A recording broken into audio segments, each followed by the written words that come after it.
Forensic এই শব্দটি অপরাধের ঘটনাস্থল থেকে সংগৃহীত সামগ্রী বিচার বিশ্লেষণ করে অপরাধ এবং অপরাধীর স্বরূপ নির্ণয়ের সাথে অঙ্গাঙ্গিকভাবে জড়িত। আর এই কাজটি যারা প্রতিনিয়ত করে চলেছেন তাদেরকে বলা হয় ফরেনসিক বিশেষজ্ঞ। 1 জুলাই 1952 সালে ডক্টর বিধানচন্দ্র রায়ের উদ্যোগে ইন্দো পাকিস্তানের প্রথম ফরেনসিক সায়েন্স ল্যাবরেটরিটি গড়ে ওঠে কলকাতা মেডিকেল কলেজে। পরবর্তীকালে কাজের পরিধি বাড়ার সাথে সাথে 1971 সালে ল্যাবরেটরিটি স্থানান্তরিত হয়ে আসে তার নিজস্ব ভবন 32/1/2 বেলগাছিয়া রোডে। কলকাতা মেডিকেল কলেজে ফরেনসিক ল্যাবরেটরিটি থাকাকালীন কলকাতা তথা ভারতবর্ষে ঘটে যাওয়া বিভিন্ন চাঞ্চল্যকর খুনের ঘটনার কিনারা করতে সাহায্য করেছিলেন তৎকালীন ফরেনসিক বিশেষজ্ঞরা।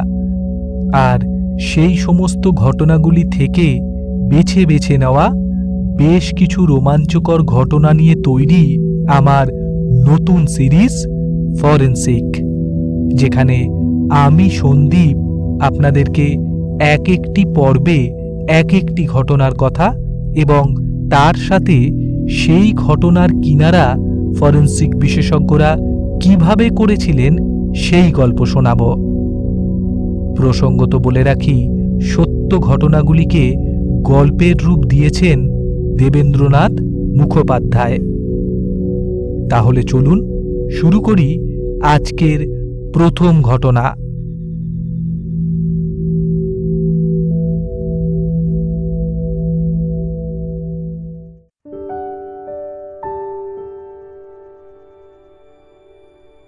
Railway station.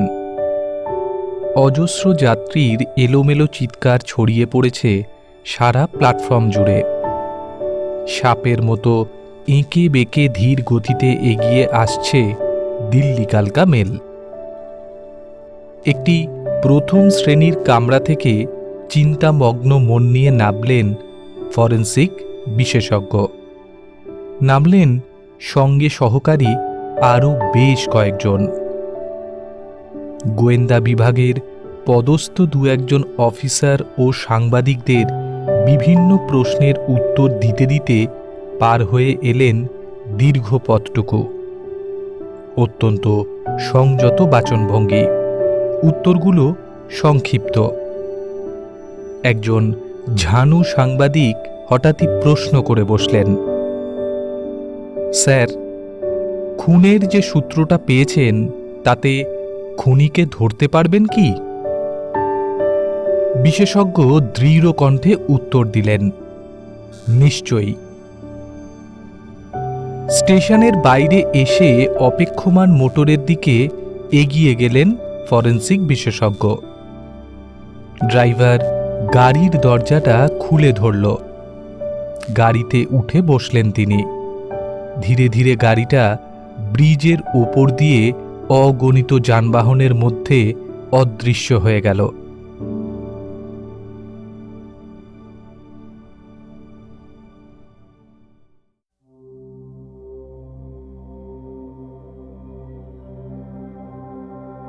দিল্লির ধনী ব্যবসায়ী ওঙ্কারনাথ সিংকে রাত্রে তার বিছানায় নির্মমভাবে হত্যা করেছে আততায়ী, ধারালো অস্ত্রের আঘাতে। দিল্লির পুলিশ হত্যার কোনো কিনারা করতে পারেনি, কারণ হত্যাকারী পেছনে কোনো চিহ্ন ফেলে রেখে যায়নি।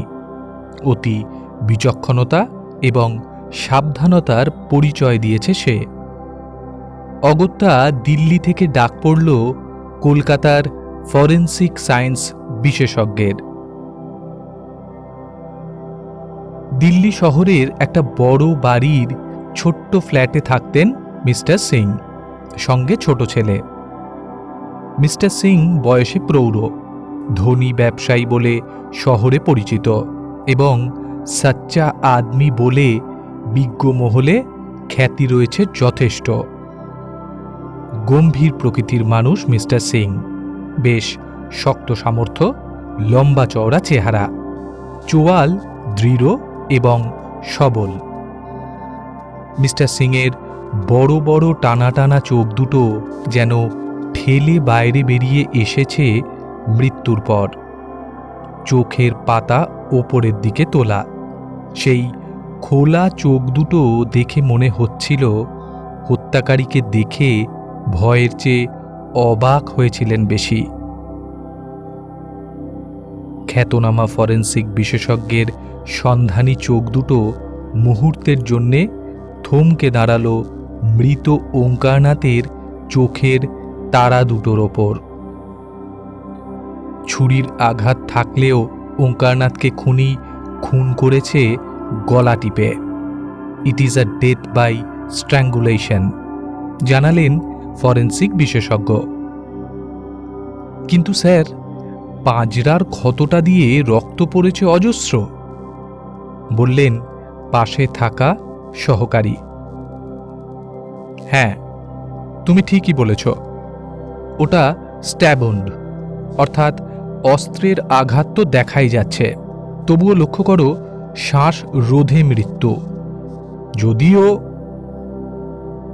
কথা শেষ না করেই থামলেন ফরেন্সিক বিশেষজ্ঞ। স্থির দৃষ্টি তার মৃতদেহের ওপর। সারা দেহে রক্তের লাল ছাপ। লম্বাভাবে দেহটা পড়ে আছে খাটের এক পাশে। সারা বিছানা এলোমেলো। চাদরের এক পাশটা তোশকের ওপর গুটিয়ে দলা পাকিয়ে রয়েছে। বালিশগুলো মেঝেতে পড়ে রয়েছে। এমন সময় হঠাৎই নজরে পড়ল অস্ত্র রাখার একটা চামড়ার খাপের ওপর। বেশ কিছুক্ষণ ধস্তাধস্তি হয়েছে, বোঝাই যাচ্ছে। কারণ কি বুঝতে পারছ? প্রশ্ন করলেন ফরেন্সিক বিশেষজ্ঞ। হ্যাঁ স্যার, হত্যাকারী প্রথমে খুব সুবিধে করতে পারেনি, পরে ছোড়া বা ছুরিকা চালায়, আর তাতেই ভদ্রলোক মারা যান, বললেন সহকারী। কিন্তু গলা টিপে মারার পর ছোড়া চালানো হয়। খাপটার বড় সাইজ দেখে তো মনে হচ্ছে ওটা ছোড়াই ছিল, যদি অবশ্য এটা অস্ত্রটারই খাপ হয়ে থাকে তো। তবে মৃতদেহ পোস্টমর্টমে পাঠালেই বোঝা যাবে যে মৃত্যুর কারণ শ্বাসরোধ কিনা। যদিও গলার উপর কোনো হাতের ছাপ নেই। কারণ কি বলতো? বললেন ফরেন্সিক বিশেষজ্ঞ। স্যার, মনে হচ্ছে হাতে দস্তানা ছিল আততায়ীর, সসংকোচে উত্তর দিলেন সহকারী। এরপর তীক্ষ্ণ দৃষ্টিতে মৃতদেহ, রক্তাক্ত বিছানা এবং অন্যান্য জিনিসগুলো পরীক্ষা করতে লাগলেন ফরেন্সিক বিশেষজ্ঞ। এমনই সময় নিচু হয়ে তার নির্দেশ মতো মৃতের ডান হাতের মুঠোটা খুলে দুগাছা কালো চুল ফরসেপ দিয়ে সন্তর্পণে বের করে আনলেন সহকারী। ক্রাইম বক্সের ভেতর থেকে অন্যান্য জিনিসের সঙ্গে থরে থরে সাজানো ছোট ছোট আকারের অয়েল পেপারের একটা তুলে নিয়ে চুলগুলো সযত্নে মুড়ে রাখলেন তিনি। এরপর সারা ঘরগুলো ঘুরে ঘুরে দেখতে লাগলেন ফরেন্সিক বিশেষজ্ঞ। ঝকঝকে ঘরদোর, দেওয়ালে ঝোলানো কয়েকটি ছবি। নানা দেশ বিদেশ ঘুরতেন মিস্টার সিং ব্যবসার খাতিরে, আর এগুলো তারই সব ছবি। একপাশে লক্ষ্য করা গেল একটি ছোট্ট দামি ফ্রেমে বাঁধানো দুটি ছেলের ছবি। মনে হলো এরা নিশ্চয়ই মিস্টার সিংয়ের দুই ছেলে, বয়স 25 থেকে 30-এর মধ্যে। সুঠাম স্বাস্থ্য, চুল পেছনে উল্টে আঁচড়ানো, দাড়ি গোঁফ কামানো। এরপর ফরেন্সিক বিশেষজ্ঞ ঘরের প্রয়োজনীয় জিনিসগুলো সংগ্রহ করে কলকাতার ল্যাবরেটরিতে পাঠিয়ে দেবার নির্দেশ দিলেন তদন্তের ভারপ্রাপ্ত পুলিশ অফিসারকে। বড় ছোড়ার খাপ, বালিশ, পায়ের পাতলা চাদর, তোশক, বিছানার চাদর ইত্যাদি সবই আলাদা আলাদা করে প্যাকিং করা হলো।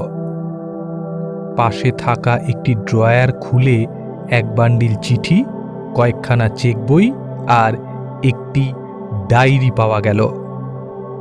ছোট্ট ফ্রেমে বাঁধানো ছেলে দুটোর ফটোও সিজার লিস্টে লেখা হলো।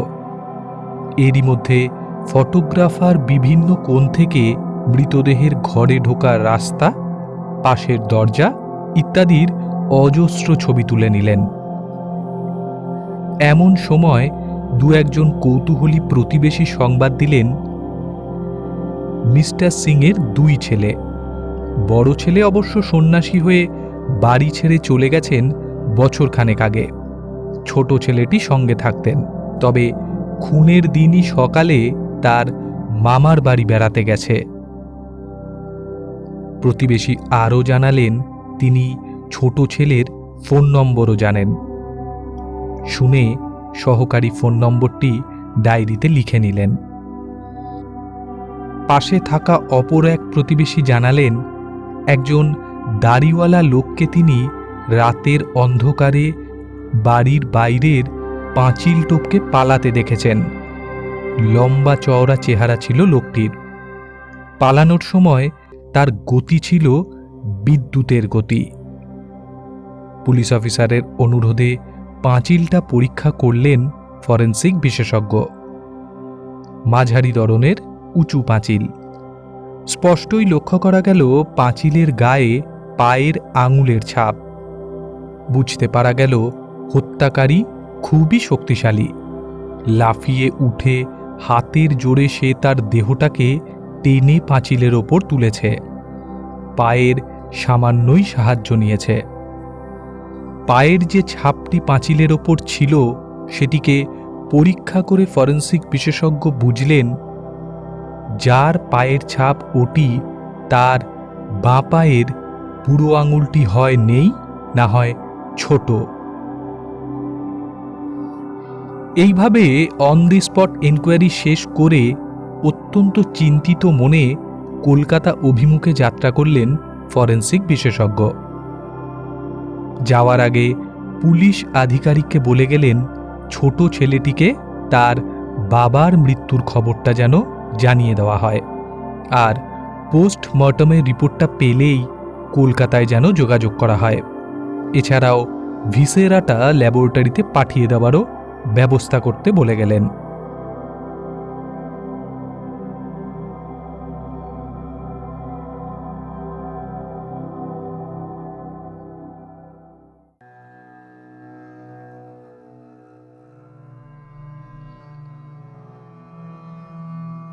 যদি শ্বাসরোধ করেই মারা হয় তাহলে আবার অস্ত্র ব্যবহার করা হলো কেন? ওঙ্কারনাথের বড় ছেলে তো সন্ন্যাসী, ছোট ছেলে তার মামার বাড়িতে চলে গেছে। আর তা যদি সত্যি না হয় তাহলে সে কোথায়? সেই কি হত্যার জন্য দায়ী, নাকি ওঙ্কারনাথেরই কোনো আত্মীয় এই হত্যার জন্য দায়ী? তার প্রতিবেশীরাও তো হতে পারে। কোনো দাড়িওয়ালা লোক হত্যা করেছে। সে কি খোড়া? বাঁ পায়ের একটা আঙুল নেই বলেই মনে হয়। কে সে? মনের মধ্যে এই রকম হাজারো প্রশ্ন নিয়ে কলকাতায় ফিরে এলেন ফরেনসিক বিশেষজ্ঞ। কয়েকদিন পর যথারীতি অন্যান্য এক্সিবিটের সঙ্গে কাঁচের জারে মিস্টার ওঙ্কারনাথ সিংয়ের ভিসেরা অর্থাৎ stomach, kidney, liver, intestine, heart, lungs সবই পোস্টমর্টেমে পরীক্ষার পর কলকাতার ল্যাবরেটরিতে পাঠানো হলো।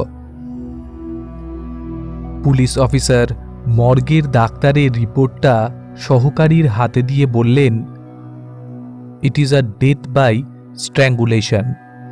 শ্বাসরোধে মৃত্যু হয়েছে, আর একটি মাত্র ক্ষত রয়েছে শরীরে, সেটি পাঁজরায়। কথাটা শুনে একটু অবাক হলেন সহকারী। বললেন, তাহলে মৃত্যুটা ছোড়ার ঘায়ে নয়? পাশে দাঁড়িয়ে থাকা ফরেনসিক বিশেষজ্ঞ বললেন, এ রিপোর্টে অবাক হবার কি আছে? মিস্টার সিংকে যে লোক খুন করেছে সে সহজে খুন করতে পারেনি। খুনির ঘরে ঢোকাটা হয়তো মিস্টার সিং বুঝতে পারেননি, তাহলে অনেক বেশি সাবধান হতেন আগে থেকেই। কিন্তু খুনির সঙ্গে তিনি রীতিমতো লড়াই করেছেন। প্রৌঢ় হলেও গায়ে অনেক জোর ছিল মিস্টার সিং এর। সমর্থন জানিয়ে সহকারী বললেন, হ্যাঁ স্যার, ভীষণ ধস্তাধস্তি হয়েছে। বিছানার চাদর, বালিশ সব লণ্ডভণ্ড হয়ে গেছে। এমনকি জামা ছেঁড়াছেড়ি থেকে আরম্ভ করে চুল ছেঁড়াছেড়ি পর্যন্ত হয়েছে। এ অবস্থায় যদি ছোড়ার আঘাতেই মেরে ফেলা হতো তাহলে মিস্টার সিং এর শরীরে একটার বদলে 10টা আঘাতের চিহ্ন থাকত। মৃত্যু হয়েছে গলা টেপার জন্য। খুনি তদন্তকে শুধুমাত্র বিভ্রান্ত করার জন্যেই শেষে একটা ছোড়া মারার চিহ্ন রেখে গেছে। তাই মনে হচ্ছে খুনি যথেষ্ট বুদ্ধিমান। পায়ের ছাপটাও সে ইচ্ছে করেই এড়াবার চেষ্টা করেছে। এই বলে ফরেনসিক বিশেষজ্ঞ থামলেন। পুলিশ অফিসার অবাক হয়ে বললেন, সে কি? তাহলে তো আমাদের আরও সতর্ক হতে হবে স্যার। আমি ছোট ছেলেটাকে ইতিমধ্যেই অ্যারেস্ট করে লকআপে পুরে রেখেছি। সন্দেহজনক অবস্থায় রেল স্টেশনে ঘোরাঘুরি করছিল, তখনই ওকে অ্যারেস্ট করেছি। সে কি? আপনি কি ওকে খুনি বলে অ্যারেস্ট করেছেন? অবাক হয়ে প্রশ্ন করলেন সহকারী। পুলিশ অফিসারটি মৃদু হেসে বললেন, অনেক দিন এ লাইনে কাজ করছি। আমার হাত থেকে খুনি পালাবে এ কেউ ভাবতেই পারে না স্যার। আরও খবর আছে, শুনবেন? অফিসার আরও জানালেন, মৃত ওঙ্কারনাথের বড় ছেলে প্রীতম সিং কলকাতার কাছাকাছি এক আশ্রমে সন্ন্যাসীর জীবনযাপন করেন। সর্বত্যাগী সন্ন্যাসী সে। বাবার সঙ্গে তার বনিবনা হয়নি। সামান্য ঝগড়াও হয়েছিল, তারপর থেকেই প্রীতম সিং সন্ন্যাসী। সেও প্রায় 1 বছর হয়ে গেল। ইতিমধ্যে ছোট ছেলেটি যে স্টেটমেন্ট দিয়েছে তাতে সে বলেছে, বাবার মৃত্যুর খবর পাবার পর সে এতই হতভম্ব হয়ে পড়ে যে দিগ্বিদিক জ্ঞানশূন্য হয়ে সে মামার কাছে যাচ্ছিল। কিন্তু মামা ভোরেই দিল্লি ছেড়ে আগ্রা রওনা হয়ে গেছিল ব্যবসা উপলক্ষে। বোঝা গেল পুলিশ ছোট ছেলেটির স্টেটমেন্ট বিশ্বাসই করেনি, তাই স্টেশন থেকে তাকে অ্যারেস্ট করেছে। এরপর ফরেনসিক বিশেষজ্ঞের নির্দেশ মতো কলকাতা পুলিশ বিভাগের সহায়তায় অত্যন্ত গোপনে আবার জোর তদন্ত শুরু হলো। মিস্টার সিংয়ের আত্মীয়দের সন্ধান নেওয়া, তাদের পৃথক পৃথকভাবে জিজ্ঞাসাবাদ করার পর্বও পুরো দমে চলতে লাগল। সকলের চুল, রক্ত, এমনকি পায়ের আঙুলের ছাপও নেওয়া হলো এবং সেগুলো ফরেনসিক ল্যাবরেটরিতে যথাসময় পৌঁছতে লাগল। মৃতের হাতের মুঠোতে পাওয়া চুলের সঙ্গে কার চুল মেলে তারই পরীক্ষা করা হবে ল্যাবরেটরিতে। এরই মধ্যে দিল্লির পুলিশ অফিসারের নিয়ে আসা অনেকগুলি এক্সিবিটের মধ্যে একটি কাগজের মোড়ক বিশেষভাবে দৃষ্টি আকর্ষণ করল ফরেনসিক বিশেষজ্ঞের। তার মধ্যে ছিল একখানা ছেঁড়া ন্যাকড়া। সাদা ন্যাকড়াটার মধ্যে জায়গায় জায়গায় রক্তের ছাপ। কোনো ক্ষত স্থান থেকে রক্ত মুছে ফেলে দেওয়া হয়েছে মনে হয়। আশ্চর্য, মৃত ওঙ্কারনাথের বিছানায় নাকি পাওয়া গেছে ওই ন্যাকড়ার টুকরোটা। ন্যাকড়াটা যখন পরীক্ষা করা হচ্ছিল, ফরেনসিক বিশেষজ্ঞ চিন্তামুক্ত মন নিয়ে তার সহকারীকে বললেন, ওটার রক্ত কিন্তু আলাদা গ্রুপের হতে পারে, ওঙ্কারনাথের গ্রুপের রক্ত নাও হতে পারে। কেন স্যার? অবাক হয়ে জিজ্ঞাসা করলেন সহকারী। কারণ ওটাতে হত্যাকারীর শরীরের রক্ত লেগে আছে নিশ্চয়ই, তা না হলে ওটা ওই বিছানার মধ্যে পাওয়া যাবে কেন? তাই ওটার পরীক্ষার ফলাফলের ওপর অনেকখানি নির্ভর করতে হবে আমাদের। ভয়ানক ধস্তাধস্তির সময় হয়তো ওঙ্কারনাথও খুনির গলা টিপে ধরেছিল, তার ফলেই খুনির মুখ দিয়ে এক ঝলক রক্ত বেরিয়ে আসে। সে তখন ওই বালিশের ওয়্যারে মুখটা মুছে ফেলে আর তারপর ওয়্যারটা ছিঁড়ে নেয়। বালিশটা লক্ষ্য করলেই বুঝতে পারবে, বললেন ফরেনসিক বিশেষজ্ঞ। সত্যিই লক্ষ্য করা গেল বালিশের ওয়্যারের বেশ খানিকটা ছেঁড়া। কিন্তু হত্যাকারী কে হতে পারে? মিস্টার সিং তো ভদ্র, অত্যন্ত অমায়িক এবং সাধু প্রকৃতির, তার শত্রু থাকতে পারে বিশ্বাস হয় না। এমন গলা টিপে নিষ্ঠুরভাবে হত্যা করা কার পক্ষে সম্ভব? বিশেষ করে যখন পুলিশের বক্তব্য হচ্ছে ওঙ্কারনাথের আত্মীয়দের সন্দেহ করার মতো কিছুই তারা পাননি। নিহত ওঙ্কারনাথের হাতের বজ্রমুঠিতে যে দুগাছা চুল পাওয়া গিয়েছিল তার পরীক্ষা করলেন ফরেনসিক বিশেষজ্ঞ। বিংশ শতাব্দীতে ফরেনসিক সায়েন্সের উন্নতির সঙ্গে সঙ্গে মানুষের মঙ্গলের জন্যে এই সায়েন্সকে কাজে লাগানোর কথা বৈজ্ঞানিকরা নানা দিক থেকে ভেবেছেন এবং ভাবছেন। অপরাধ তদন্তে এই সায়েন্সকে প্রয়োগ করা হচ্ছে সার্থকভাবে। তাই আজ এই সায়েন্সও এমন একটা জিনিস আবিষ্কার করল যা সারা পৃথিবীতে বিরাট আলোড়ন সৃষ্টি করল। পৃথিবীর নানা স্থান থেকে তাই অভিনন্দনের চিঠি এসে পৌঁছতে লাগল কলকাতা মেডিকেল কলেজের ফরেনসিক সায়েন্স ল্যাবরেটরিতে। ওঙ্কারনাথ সিং হত্যা পৃথিবীর ফরেনসিক বৈজ্ঞানিক মহলে বিস্ময়ের ঢেউ তুলেছিল। কি বিরাট চমক! আর সামান্য দুগাছা চুলের মধ্যেই সেই রহস্য লুকিয়েছিল। সে কথা বলার আগে চলুন চুলের বিষয়ে আপনাদের দু একটা কথা জানিয়ে রাখি। কিউটিকল, কোর্টেক্স এবং মেডেলা চুলের প্রধানত এই তিনটে অংশ। চুলের এই তিনটে অংশকে একটি পেন্সিলের তিন অংশের সঙ্গে তুলনা করা যায়। পেন্সিলেরও এরকম তিনটে অংশ। প্রথম হল বাইরের গা, যার ওপর নাম ইত্যাদি লেখা থাকে। এরপর ভেতরের অংশ অর্থাৎ কাঠ, এবং সর্বশেষ অংশটি হল শীষ। পেন্সিলের এই তিন ভাগের মতো চুলকেও তিন ভাগে ভাগ করা যায়। সোজা কথায় পেন্সিলের ওপরের রংটা কিউটিকল, ভেতরের কাঠটা কোর্টেক্স আর শীষটা মেডেলা। আসল যে অংশ তা হচ্ছে মেডেলা। তাই বলে কোর্টেক্স বা কিউটিকলের মূল্য কম আমি তা বলছি না। এই হত্যাকাণ্ডে মেডেলার মূল্য ছিল সবচেয়ে বেশি, তাই সেটা নিয়েই একটু আলোচনা করা যাক।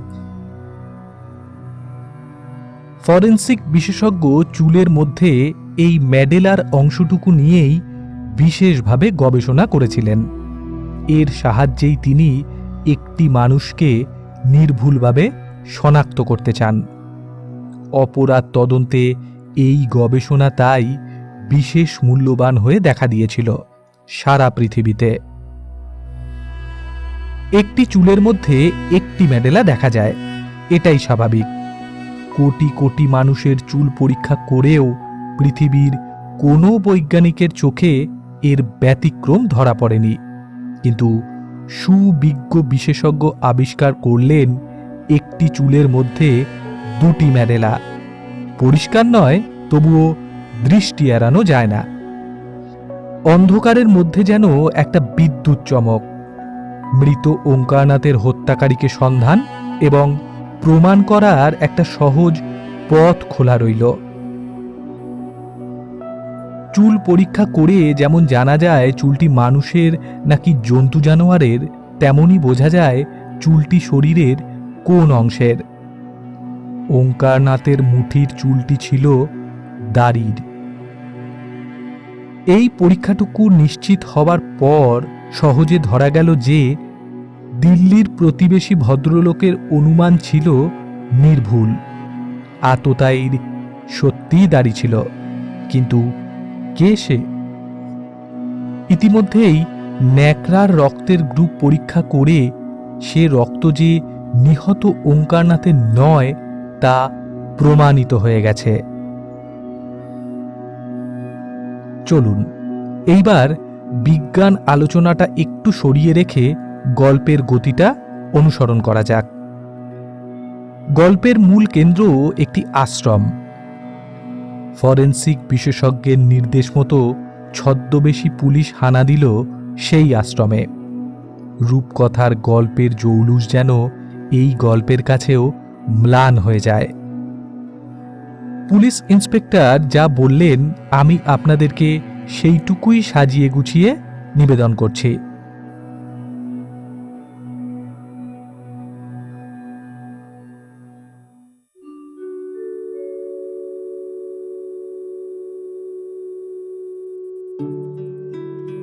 কলকাতার কাছেই তন্ত্র সাধকের আশ্রম।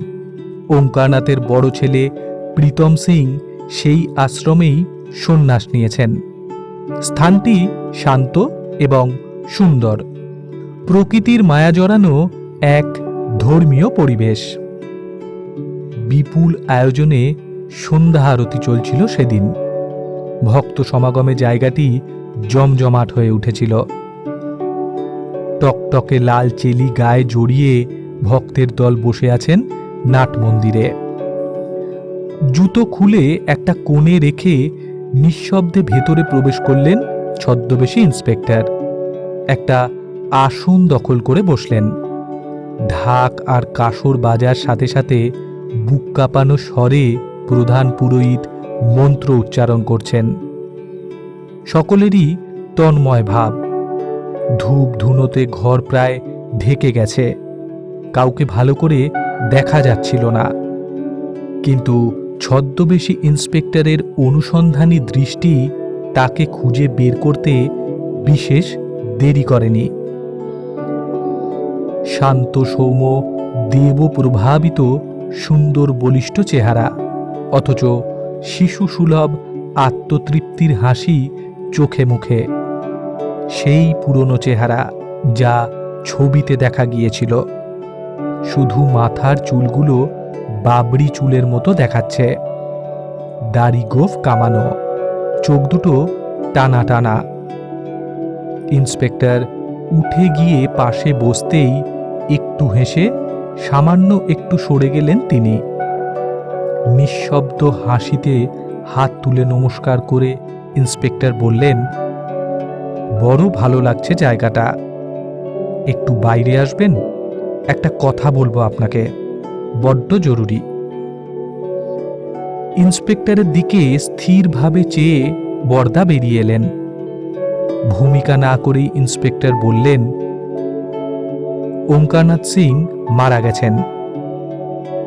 অবিচল ভঙ্গিতে বরদা শুধুমাত্র আকাশের দিকে চাইলেন। এখন তিনি সন্ন্যাসী। কোনো ব্যাপারেই বিচলিত হওয়া আর তার সাজে না। তাই শান্ত কণ্ঠে বললেন, ছোট বড় কাঁদবে, কিন্তু মৃত্যু, সেও সুন্দর, তারও প্রয়োজন আছে এই সংসারে। এ কথা ওকে বোঝাতে হবে। যদি একান্তই দরকার পড়ে আমাকেও যেতে হতে পারে। ও বড় ছেলে মানুষ। এই বলে বরদা চলে গেলেন। ইন্সপেক্টরও ঘুরে ঘুরে আশ্রমটি দেখতে লাগলেন। এ ঘর ও ঘর সবই খোলা, পরিষ্কার পরিচ্ছন্ন, আসবাবপত্র বর্জিত। সন্ন্যাসী এরা সবাই, তাই ভোগে এদের প্রয়োজন কি? আনমোনাভাবে একটা ঘরে ঢুকলেন ইন্সপেক্টর। ঘরটিতে ঠাকুর দেবতার ছবি, তার সাথে বেশ কিছু তন্ত্র সাধকেরও ছবি রয়েছে। আর আশ্রমের ভক্তবৃন্দের একটি গ্রুপ ফটোও রয়েছে। বিরাট কোনো উৎসবে হয়তো সকলের ছবি তোলা হয়েছে একসাথে।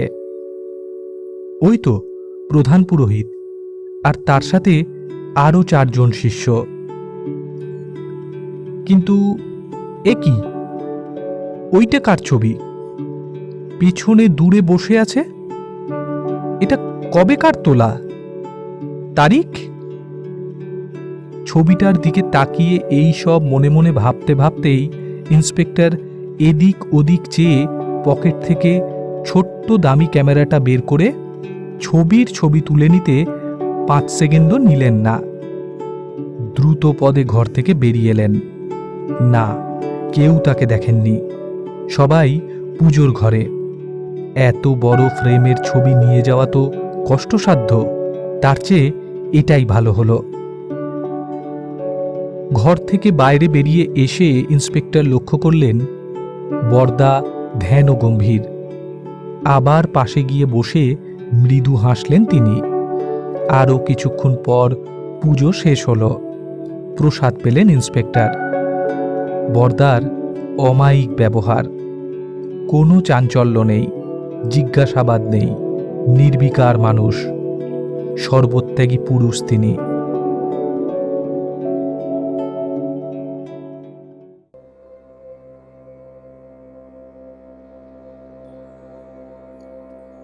ইতিমধ্যেই ফরেন্সিক ল্যাবরেটরিতে জোর গবেষণা চলছে। রক্ত, চুল সমস্ত কিছু পরীক্ষা চলছে। কিন্তু না, কাউকে সন্দেহ করার কোনো সুযোগ নেই। এক্ষেত্রে বায়োলজি বিভাগের পরীক্ষাই গুরুত্বপূর্ণ। এ হত্যার খুনিকে ধরতে গেলে চাই তার রক্ত, চুল, না হয় তার হাত পায়ের ছাপ, অথচ কোনোটাই সংগ্রহ করা সহজ নয়। ফরেন্সিক বিশেষজ্ঞ ল্যাবরেটরিতে বিজনবাবুকে বললেন, আচ্ছা বিজনবাবু, গ্রুপ ফটো থেকে ওই যে পেছনের লোকটাকে আলাদাভাবে বের করা যায়? মানে ওই লোকটার আলাদা করে একটা ছবি বের করে নেওয়ার সুবিধা আছে কি? বিজনবাবু বললেন, দাড়িওয়ালা লোকটিকে? হ্যাঁ স্যার, দিন না, আমি ওই গ্রুপ ফটো থেকে ওই দাড়িওয়ালা ভদ্রলোকের ছবিটা আলাদা করে আপনাকে তুলে দিচ্ছি। এই বলেই বিজনবাবু ফটোটা নিয়ে ভেতরে চলে গেলেন। কিছুক্ষণ পরে বিজনবাবুর নতুন করে তুলে দেওয়া ফটোটা তুলে ধরে ফরেন্সিক বিশেষজ্ঞ সহকারীকে বললেন, একে চিনতে পারো? এক নজর লক্ষ্য করলেন সহকারী, তারপর বললেন, কোনো সাধু মহারাজ হবেন স্যার। কেন স্যার? ফরেন্সিক বিশেষজ্ঞ আবার বললেন, ভালো করে দেখো। এবার এক দৃষ্টে ছবিটার দিকে তাকিয়ে থাকলেন সহকারী, তারপর বললেন, কোথায় যেন দেখেছি স্যার এনাকে, কার সঙ্গে যেন মিল রয়েছে। কয়েক মিনিট পরে হঠাৎই চিৎকার করে উঠলেন সহকারী, স্যার এ তো। ফরেন্সিক বিশেষজ্ঞ বললেন, হ্যাঁ, তুমি ঠিকই চিনতে পেরেছ। অবাক হয়ে সহকারী জিজ্ঞাসা করলেন, কিন্তু দাড়ি? দাড়ি কেন স্যার? ছেলেদের তো কারোর দাড়ি নেই। মিস্টার সিং এর ঘরে পাওয়া 2 ভাইয়ের ফটোতে এই চেহারাই দেখেছি, কিন্তু সেই চোখ, সেই নাক, শুধু দাড়ি ছিল না কারোর। ফরেন্সিক বিশেষজ্ঞ দৃঢ় কণ্ঠে বললেন, কিন্তু এই ফটোতে ভদ্রলোকের দাড়ি রয়েছে। মনে রেখো, হত্যাকারীরও দাড়ি ছিল, সে কথা দিল্লির প্রতিবেশী ভদ্রলোক আমাদেরকে বলেছেন। আর আমরাও ওঙ্কারনাথের হাতের মুঠোর চুল পরীক্ষা করে দাড়ির চুল বলে জেনেছি। সুতরাং এরও চুল পরীক্ষা করতে হবে আমাদের। সহকারী অবাক হয়ে বললেন, আপনি কি স্যার একেই খুনি বলে সন্দেহ করেন? পুলিশ তো বলছেন ওর বিরুদ্ধে কোনো ব্ল্যাক রিপোর্ট নেই। তাছাড়া উনি তো সন্ন্যাসী স্যার। এই খুনের সঙ্গে প্রীতম সিংয়ের কোনো যোগাযোগ নেই মনে হচ্ছে।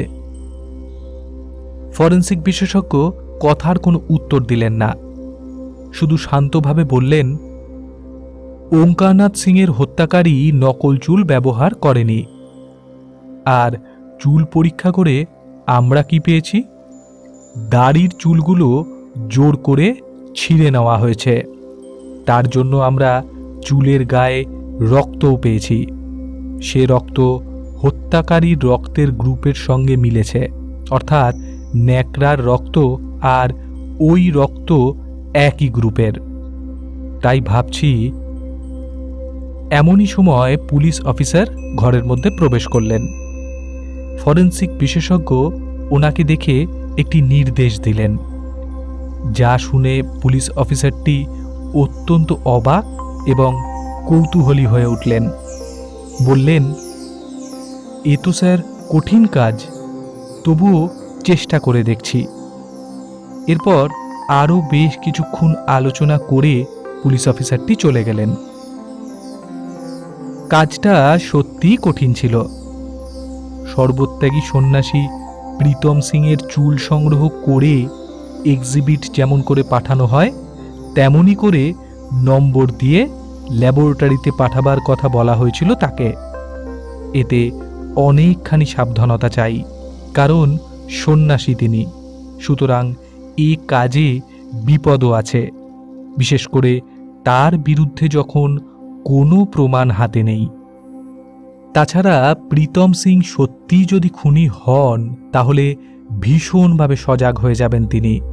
তাই তার অজান্তেই চুলগুলো জোগাড় করতে হবে, পাঠাতে হবে ফরেন্সিক ল্যাবরেটরিতে।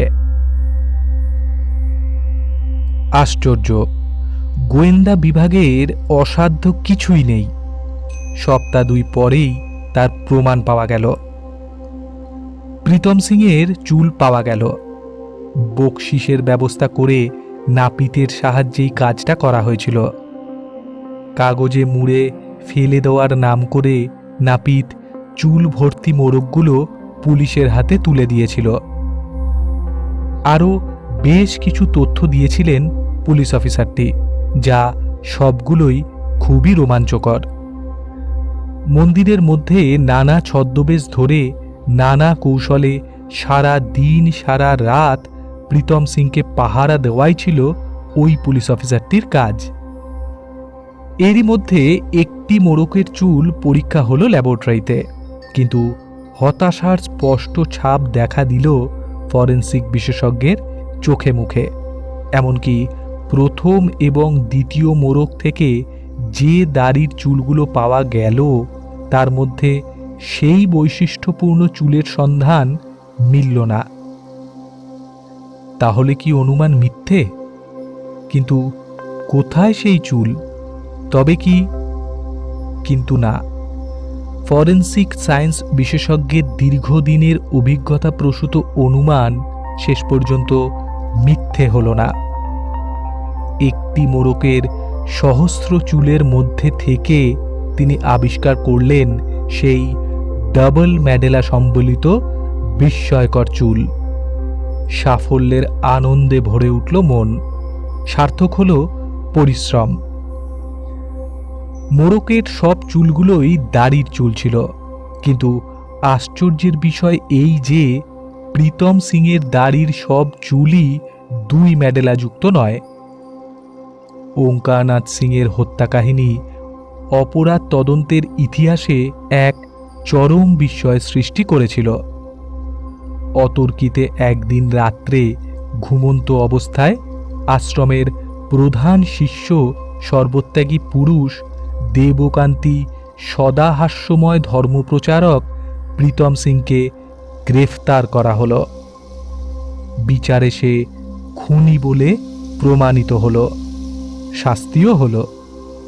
প্রীতম সিংয়ের পায়ের একটা আঙুল ছিল ছোট, তার রক্তের গ্রুপ ন্যাকড়া এবং দাড়ির চুলের রক্তের গ্রুপের সঙ্গে মিলে গিয়েছিল। কিছুদিন পর পুলিশ অফিসারের এক প্রশ্নের উত্তরে ফরেনসিক বিশেষজ্ঞ যা বলেছিলেন আমি সেটি তার ভাষায় আপনাদের কাছে নিবেদন করছি। যে চিঠিগুলো আমরা মৃত ওঙ্কারনাথের ঘরের টেবিলের ড্রয়ার থেকে পেয়েছিলাম তাতে অনেক তথ্য ছিল। বড় ছেলে ও বাপে রাগারাগি হয় ব্যবসা নিয়ে। ছেলে বাড়ি থেকে বেরিয়ে গিয়েছিল। পরে সে একখানা চিঠিতে লিখে জানায় যে সে সন্ন্যাসী হয়ে গেছে। ওঙ্কারনাথের ডায়েরি থেকে পাওয়া যায় যে প্রীতম সিং বাড়ি থেকে পালাবার সময় বেশ কয়েক হাজার টাকা নিয়ে গিয়েছিল। সেসব ধরুন ওঙ্কারনাথ খুন হবার বছরখানেক আগের ঘটনা। এরপর প্রীতম সিং মাথা খাটিয়ে একটা মতলব বের করেছিল। 1 বছর সে দাড়ি কামায়নি। আশ্রমেও সন্দেহ করার কিছু ছিল না, কারণ অনেকেই আশ্রমে দাড়ি রাখতেন। কিন্তু যিনি দাড়ি রাখবেন হঠাৎ তিনি বিনা কারণে সেই দাড়িটা কামাবেন কেন? বিশেষ করে ওর বাবা ওঙ্কারনাথ সিং মারা যাবার পরের দিনই উনি নাকি দাড়িটা কামিয়ে ফেলেছিলেন। সে সংবাদ পুলিশ অফিসারই আমাদেরকে জানিয়েছিল। এরপর আশ্রমের যে গ্রুপ ফটোটা পুলিশ আমাদেরকে দিয়েছিল তাতে প্রীতম সিংয়ের উপস্থিতি ছিল, আর প্রীতম সিংয়ের সেখানে দাড়ি ছিল। সেই দেখেই আমাদের সন্দেহ হয়, কারণ হত্যাকারীর দাড়ি ছিল। ফটোটা পরীক্ষা করে আমরা দেখেছিলাম ফটোটি ওঙ্কারনাথ মারা যাওয়ার 3 দিন আগে আশ্রমের কোনো এক উৎসবে তোলা হয়েছিল। সহজেই বোঝা যাচ্ছে দাড়ির ছদ্মবেশে বাবাকে খুন করে তার পরের দিনই প্রীতম সিং দাড়িটা কামিয়ে ফেলেছিল। এর পিছনে ছিল 2টি বিরাট উদ্দেশ্য। প্রথমত পুলিশকে বিভ্রান্ত করা, আর দ্বিতীয়ত রক্তের চিহ্ন লোপ করা। পুলিশ শুধুমাত্র দাড়িওয়ালা লোকেরই খোঁজ করে বেড়াবে, এই ধরনের একটা ধারণা হয়তো খুনির হয়ে থাকবে। প্রীতম সিংয়ের ঘর তল্লাশি করে পুলিশ পেয়েছিল একটা চকচকে ছোরা। তার হাতলের ভেতর ইস্পাতের ব্লেডে প্রচুর রক্তের চিহ্ন পাওয়া গিয়েছিল। হাতের দস্তানাটুকুর অবশ্য কোনো সন্ধান পাওয়া যায়নি। চামড়ার খাপটা পরীক্ষা করে দেখা গেল ছোরাটা ওই খাপেই থাকত। নতুন পদ্ধতিতে খুনি আবিষ্কারে ওঙ্কারনাথ হত্যা কাহিনী সুদূর ইংল্যান্ড আমেরিকাতেও বিপুল উত্তেজনা সৃষ্টি করেছিল। পৃথিবীর বহু খ্যাতনামা বৈজ্ঞানিক ফরেনসিক বিশেষজ্ঞকে তার ধৈর্য, অক্লান্ত পরিশ্রম এবং নিষ্ঠার পুরস্কার হিসেবে সম্মান জানিয়েছিলেন। ফরেনসিক সায়েন্সের বিভিন্ন দিক দিয়ে গবেষণা চলছে আজ সারা পৃথিবী জুড়ে। এই আবিষ্কার তারই অগ্রগতির পথে এক বিরাট বলিষ্ঠ পদক্ষেপ।